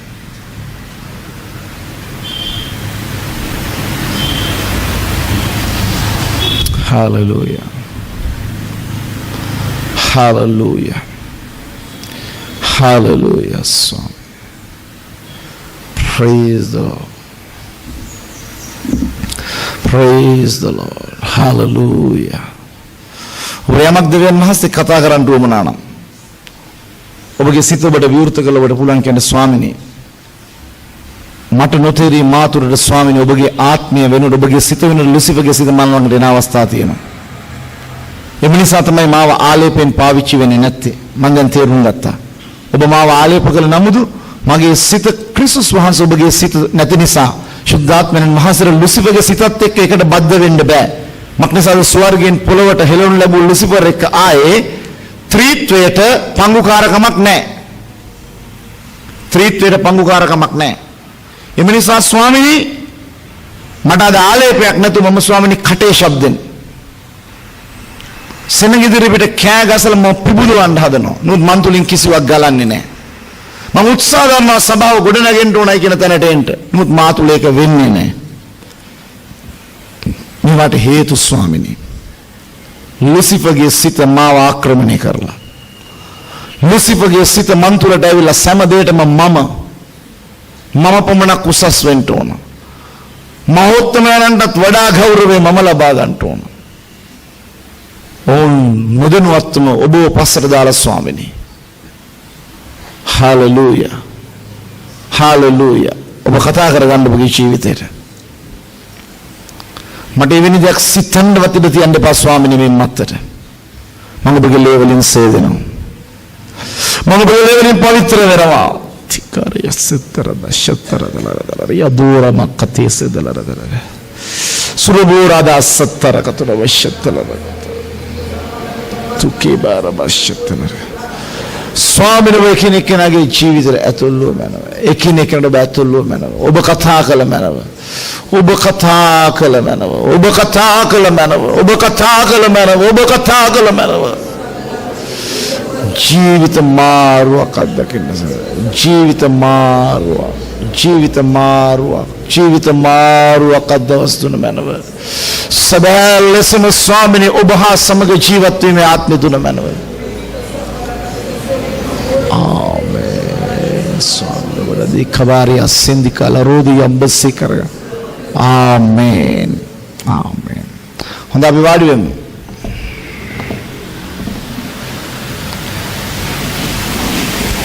එම නිසා ක්‍රිස්තුස් වහන්සේ අපෙන් බලාපොරොත්තු වුණු දේ තමයි ලෝකයේ මිනිසුන් තනතුරු ගරු බුහුමන් බලාපොරොත්තු වෙන ආකාරයට අපි කිසිවක් බලාපොරොත්තු නොවිය යුතුයි. මම අපිට කතා කරන්න යනවා අද දවසේ බයිබල් පසුබිම් දෙකක් එකක් තමයි මාක් නම්ලත් යොහාන් ගැනත් ඒ වගේම යොහාන් සුභාරංචියේ දෙවෙනි පරිච්ඡේදයේ යේසුස් වහන්සේ මව්සා වහන්සේගේ ගෝලයින්ගේ සේවකත්වය ගැන මාක් නම්ලත් යොහාන් ගැන කතා කරද්දී ඔබට අවබෝධ වේවි දෙවලියෙන්නේ මිනිස්යෝම දෙවියන් වහන්සේ පාවිච්චි කිරීමේදී අනුගමනය කරන රටාව. ස්වාමීන් වහන්සේගේ වචනේ යොහාන් සුභාරංචියේ දෙවෙනි පරිච්ඡේදයට අපි යමු.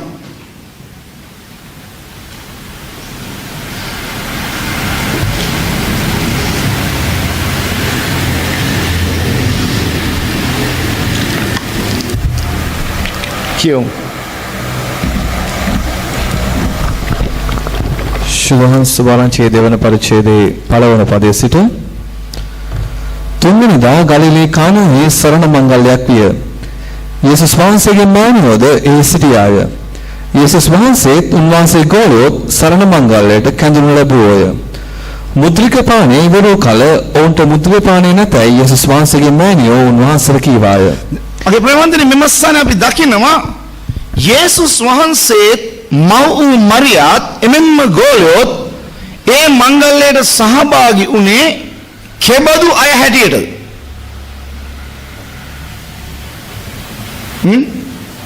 ආරයිතේ නැටියට.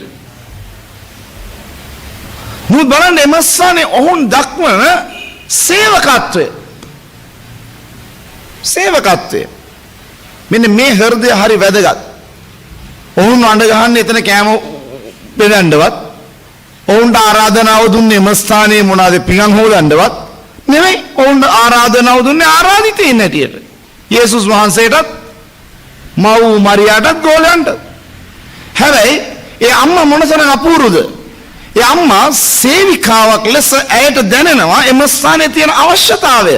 ඇයි තා ඉක්මනින් උත්සාහ දරනවා ඔවුන්ට සේවයක් කරන්න. ක්‍රිස්තුස් වහන්සේගේ සේවකයෝ මෙසේ අපිට කොහරි පුටුවක් දීපුවා පුටුවෙන් නැගිටව ගන්න බෑ දෙවෙනි පාර. මොන තත්ත්වය? අපි කැමති වෙන්නේ නැහැ සමහරක් විට සේවකත්වයේ ස්වභාවයට ඇවිල්ලා වැඩක් කරන්න. අපි කැමති නෑ සමහරක් විට ලොකු කැපකිරීමකට අපේ ජීවිතය ඇතුල් කළාට පස්සේ හදිසියකට දැක්කත් කොස්සක් අල්ලන්න. හදිසි අවස්ථාවකදී උදැල්ලක් අතට ගන්න.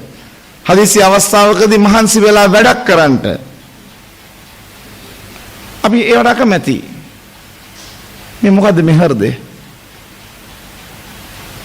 බැරිගේ මං කියන්නේ මේ අවුරුදු 60 70 මේ ගස්බර ගන්න ඒවා කියලා නැත්නම් මම කියන්නේ සමහරක් අයට කරන්න පුළුවන්කම තියලා කරන්න නැහැ. ඇයි? පටිය දාලා තියෙන්නේ මේක දැම්මට පස්සේ පුළුවන්ද කොස්ස ගන්න? ගෙවල් කොච්චර කොසු උස්සන නැද්ද නේද?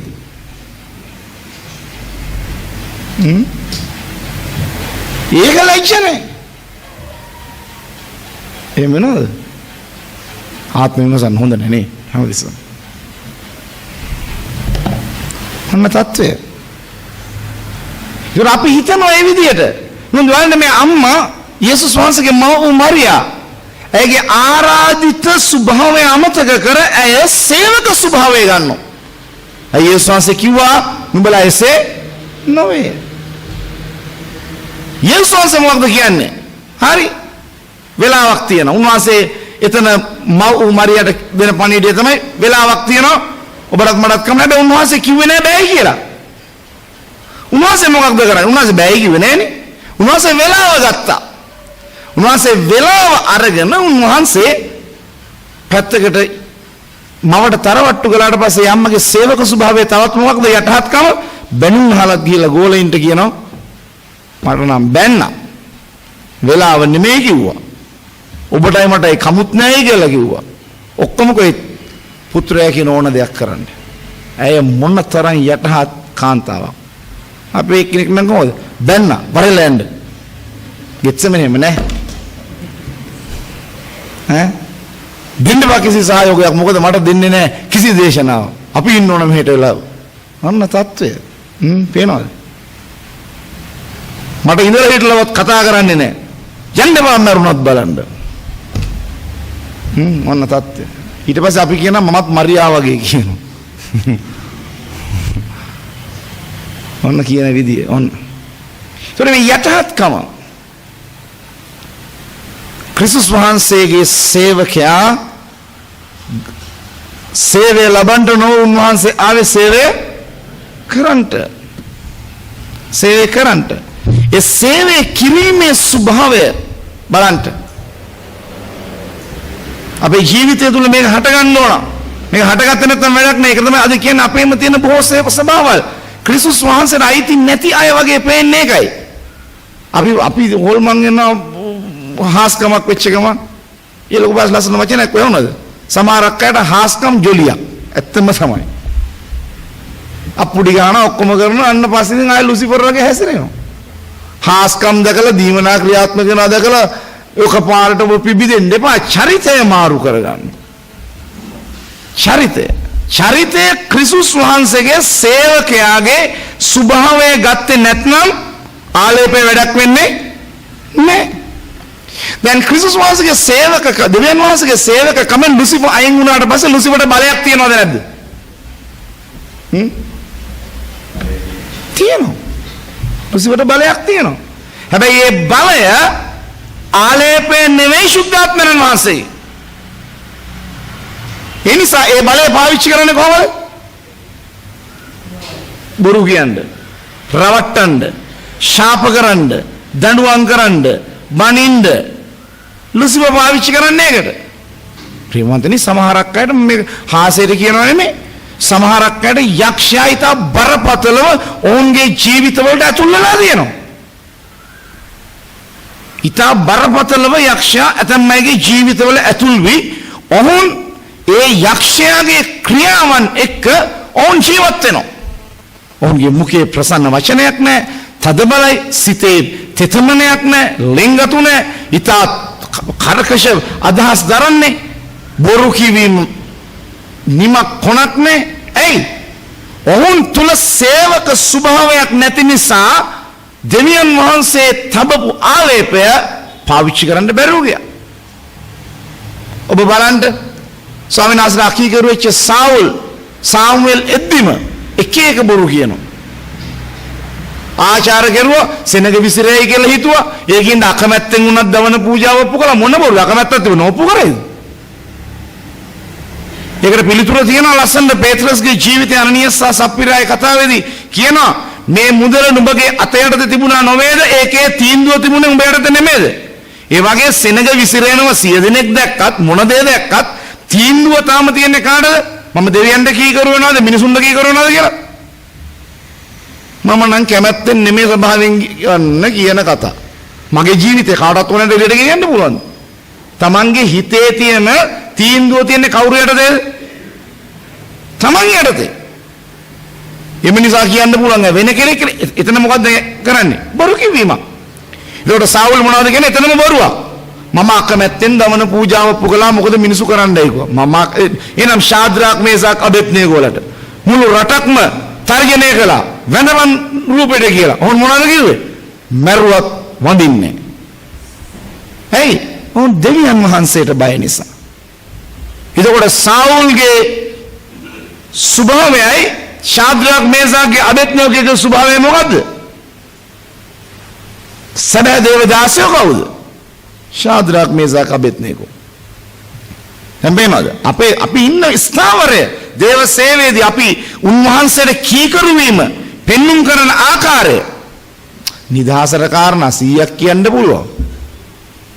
සමහරක් අය ජීවිතේ කයිවල් විතර හරි බයයි. මම මේ පෙරේද ඊවරද වෙච්ච සිදුවීම් වගේක් උඩදී මම මේ විවිධ චරිත අධ්‍යයනය කරගන්නවා. අයියෝ හරි බයයි. හයි මොන නිදහසට කාරණා ඕන තැනක් තියෙනනේ. ගහට නැග්ග මිනිහක් තිබුණලු කියන්නේ. මොනවද තිබුණේ? තනකොළ කපන්නේ නැග්ගයි ගෝල්. දඩංගල බිමට බහිනවලු. ඇයි බහින්නේ? තනකොළ නැති හින්දා ඒගොල්ලෝ. නිදහසට කාරණා කියන්න පුළුවන් විය යුතු තැනදී කරන්න ඕන දේ Tamanට කරන්න තරම් තමා අවංකයෙක් නොවුනා නම් ඒ මිනිස්සයාව විශ්වාස කරන්න එපා. ඒ මිනිස්සයා හැරෙන තාක්කල්. ඔතේ මිනිස්සයා වහසුරවන්නේ පිවිතුරු දෙවියන් වහන්සේගේ සුදාත්මෙන් නෙමෙයි. ඒ මිනිස්සයා වෙන්න පුළුවන් විවිධ හැකියාවන් නැති කෙනෙක්. මුතව වහසුරවන්නේ සුද්ධාත්මයන් වහන්සේ නෙවෙයි. දේවදාසව වහසුරවන්නේ කවුද? සුද්ධාත්මයන් වහන්සේ. ඒතර සුද්ධාත්මයන් වහන්සේගේ බලය අපි ළඟ තිබෙනවයි කියලා කියන්නේ යක් වේලෝන එකද? රෝග සුව කරන එක පමණක්ද? ඊට වඩා කොච්චර විශාල ක්‍රිස්තු සාක්ෂියක් අපි තුල තියෙන්න ඕනද? දැන් යේසුස් වහන්සේගේ මව් ගේ සේවකත්වය මනවින් ඔප්පු කරන යටහත් සේවිකාවක් හැටියට බැනුම් අහලා යටහත් කණ්ඩායම කැරලි ගැස්සුවේ නෑ. ලුසිෆ කණ්ඩායම කැරලි ගැස්සුවා.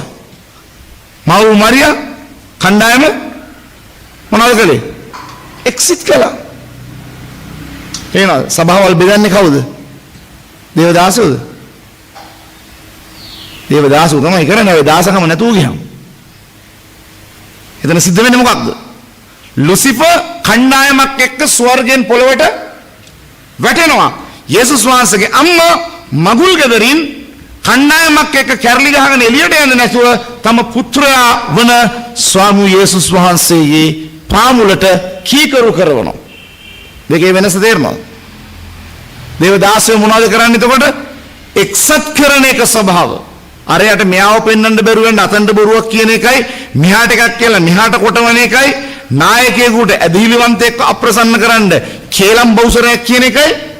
ඒක දෙවියන් වහන්සේගේ ආත්මය තුල දේව සේවකකමක්ද? නෑ. ක්‍රිස්තුස් වහන්සේගේ අම්මා සැබෑ සේවිකාවක්. අය එක්සිට් කළා ගෝලත්වය දෙවියන් වහන්සේගේ පැයට. ඒ පුත්‍රයා කිව්වනේ වෙලාවක් තියෙනවා. හරි? වෙලාව කීයට හරි බල එක්සත්වය. බලන්න ඒ තිබිච්ච ස්වභාවය. අද ඔබේ අතින් මෙවැනි අවස්ථා ගිලී යනවා නම් ඔබව පාවිච්චි කරලා නැහැ. ඒ තීරණාත්මක පැයවල් වල සුද්ධාත්මයන් වහන්සේ ඔබගේ අතින් සුද්ධාත්මයන් වහන්සේට වැඩක් ගන්න බැලලා සුද්ධාත්මයන් වහන්සේ ඔබව මාව ආලේප කර තිබෙන්නේ දේශනා කුඩුවේ දේශනා කරන්න පමණක් නෙවෙයි. එවැනි අවස්ථාවන් වලදී එක්සිට්කම බිනින්නේ යක්ෂයා. ඒකට විරුද්ධ වෙන්න එක්සත්කම ඇති කරන්නට මිනිස්සු අතර ඒක නිකන්නේ විරුද්ධවාදීන්ව නිශ්ශබ්ද කරන්න පුළුවන් ආකාරයෙන් අපි ළඟ ආලේපයක් තියෙන්න ඕන. ඔබ යක්ෂයා අල්ලපු අවස්ථා කොයිතරම් ඇද්ද නේද? ඔබ ලෝකයේ මිනිස්යාගේ සමානත්වයෙන් පාවිච්චි වෙච්ච අවස්ථා කොච්චර ඇද්ද? ඒ කොයිතරම් ඔබ අසාර්ථකද? වෙනද ඔබගේ දාසකම තේරුම් ගන්න ලියවිලි තුලින්.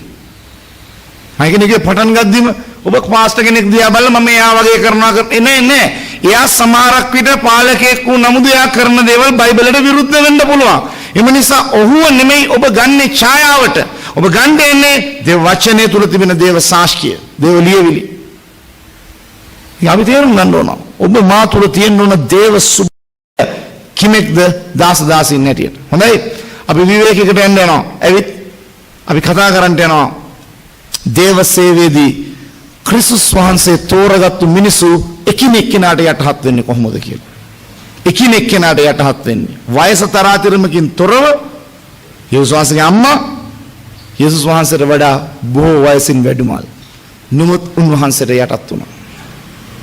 කොහොමද වයස තරාතිරමකින් තොරව එකිනෙක කෙනාට යටහත් වෙන්නේ? නැත්නම් ආලේපේ ක්‍රියාත්මක කරන්න බැරුව යනවා. අද කණ්ඩායම් සේවාවන් වල නැත්තේ මේ යටහත්කම. ඒ නිසා එක්කෙනෙකුට ඕන එකක් එක්කෙනෙක් කරනවා, තව කෙනෙකුට ඕන එකක් තව කෙනෙක් කරනවා. මේක දෙවියන් වහන්සේගේ සේවය නෙමෙයි. එතකොට ලුසිෆර්ගේ සිතත් ඇතුලේ වැඩ කරන්නේ. නිසා අපි ඒවා අද පහ කරලා දමලා අපි වෙනසකට එන්න ඕන. හාලෙලූයා. හාලෙලූයා. දෙවියන් වහන්සේ ඔබලට ආශිර්වාද කරයි. අපි විවේකයට ගිහිල්ලා ඉක්මනින් එමු.